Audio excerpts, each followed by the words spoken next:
প্রিয় শিক্ষার্থীরা, বনফুল বা বলাইচাঁদ মুখোপাধ্যায়ের নিমগাছ গল্প সম্পর্কে তোমরা জানো। বাংলা সাহিত্যের যত ছোট গল্প আছে তার মধ্যেও এটা বেশ ছোট। 2-1 মিনিটেই হয়তো এটা পড়ে শেষ করে ফেলতে পারবে। গল্পের কাহিনীটা যে প্যাটার্নে শুরু হয়, গল্পটা শেষ হয় অন্যভাবে।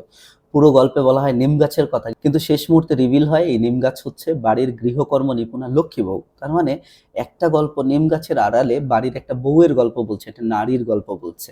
এটা যখন তোমাদের কাছে রিভিল হয়ে যায় তখন তুমি জানতে পারো এখানে সিম্বলের কথা আছে, প্রতীকের কথা আছে। তবে এই গল্পটা সবাই বেশ সহজভাবে সিম্পল উপায়ে ব্যাখ্যা করে, তবে আমরা একটু কঠিন দিক থেকে এটাকে ব্যাখ্যা করার চেষ্টা করবো আজকে।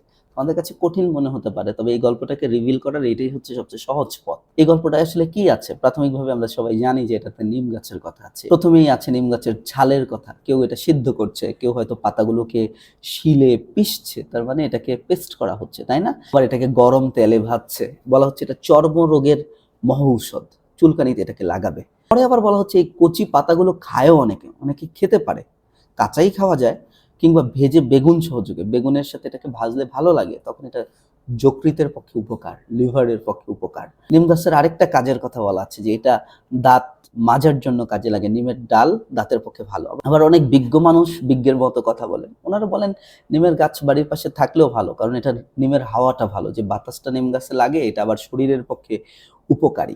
তখন হয়তো সে স্বাভাবিকভাবেই বলে থাক, কেটো না, এটার হাওয়াটা ভালো। এই যে ঘটনাক্রমের কথা বলছি, এটা স্পাইকটা একটু উপরের দিকে যায় যখন আমরা বুঝতে পারি কেউ কাটে না কিন্তু এটা যত্নও করে না। এটা এমন একটা গাছ, এটাকে কেউ কাটছে না কিন্তু আবার যত্নও করছে না, তাই না? চারপাশে এসে আবর্জনা ফেলে দেয়, এই ঘটনাগুলো আছে। একটা পর্যায়ে আমরা দেখি যে এই নিম গাছের গল্পে একটা নতুন লোক আসে একদিন। সে নিম গাছের দিকে মুগ্ধ দৃষ্টিতে তাকিয়ে থাকে।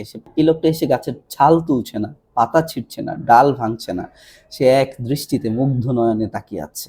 কি সুন্দর পাতাগুলি, কি রূপ, থোকা থোকা ফুলেরই বা কি বাহার। তার কাছে মনে হয় নীল আকাশ থেকে নক্ষত্রগুলো যেন নেমে এসেছে সবুজ সায়রে। নীল আকাশ, ওই জায়গা থেকে নক্ষত্র নেমে আসছে কোথায়? এই সবুজ সায়রে, পৃথিবীর এই প্রান্তে এগুলো চলে এসেছে। নিম গাছকে এভাবে মূল্যায়ন করছে। সে খানিকক্ষণ চেয়ে থাকলো এবং এরপরে চলেও গেল। লেখক বলছেন সে কবিরাজ নয়, সে হচ্ছে কবি।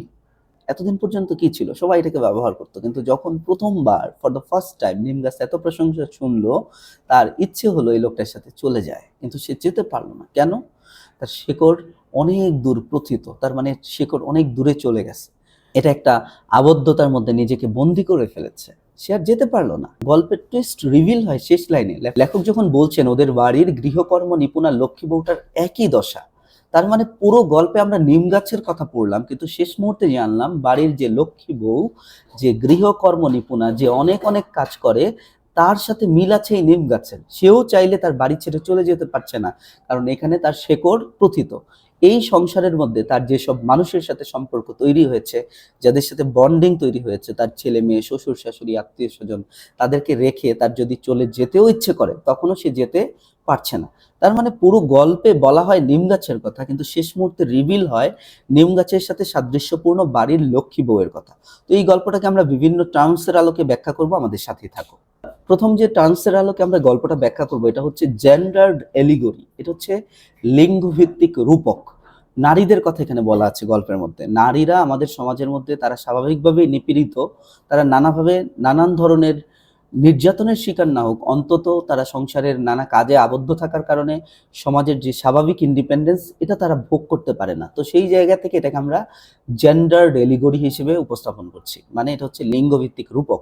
আরেকটা টার্মসের আলোকে গল্পটাকে ব্যাখ্যা করা যেতে পারে, এটি হচ্ছে ইনভিজিবিলিটি অফ ডোমেস্টিক লেবার।